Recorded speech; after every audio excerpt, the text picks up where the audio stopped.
ती माझी भार्या. प्रत्येक वेळी मला समजावून सांगण्याचा प्रयत्न केला पण मी तिचं ऐकलं नाही. मी ऐकलं नाही म्हणून तुम्ही कुणी तसं करू नका. माझ्याप्रमाणे जी व्यक्ती करील त्या व्यक्तीच्या नशिबी कोणता प्रसंग येईल पहा. तो प्रसंग तुमच्यामध्ये येऊन याची फक्त माझी एकच इच्छा. पश्चाताप धरमला याच्यानंतर मी कुठली वाईट गोष्ट करणार नाही.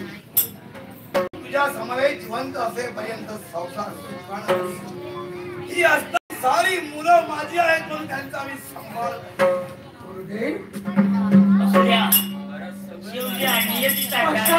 शुद्धता आहे.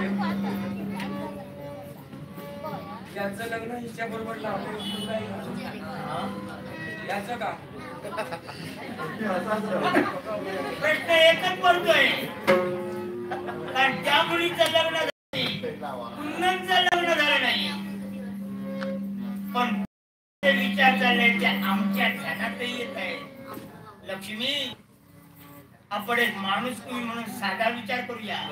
जी दोघ जण एकत्रित भाऊ आणि बहीण या नात्यानं वागली ती लग्न करून संसार कसा काय घालू शकते. आणि नियतीला मान्य करतो कदाचित हिनं त्याला राखी सुद्धा बांधली असेल मग जी एका बंधू समोर राखी बांधते त्या मुलाबरोबर लग्न करून द्या असं मी तू काळजी करू नको आणि तूही विचार करू नको कारण तुझं प्रेम या माझ्या बाळावर चढलं होतं म्हणून एकसाठी चढ पडत होत. पण आता काळजी करू नका. लक्ष्मी त्यालाच करू दिलं.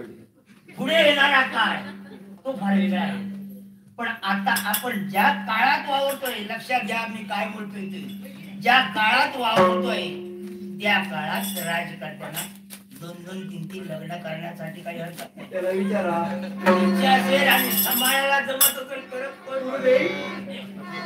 मी जे वचन दिलं ते माझ्या स्वार्थासाठी नाही. प्रेम माझी आई आणि ती मला नवमी मार्ग दिसावा यासाठी शेवटी वचनाचा फायदाच झाला रे. म्हणजे जन्म देणाऱ्या मातेसाठी काय करू शकतो.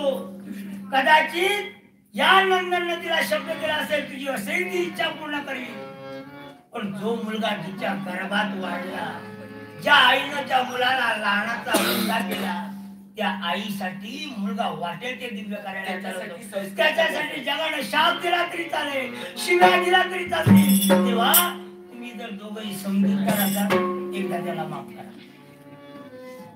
झालं वाईटातून चांगल्याची निर्मिती झाली मनातल्या मनातच तुम्ही वाईटातून चांगल्याची निर्मिती केली नाही.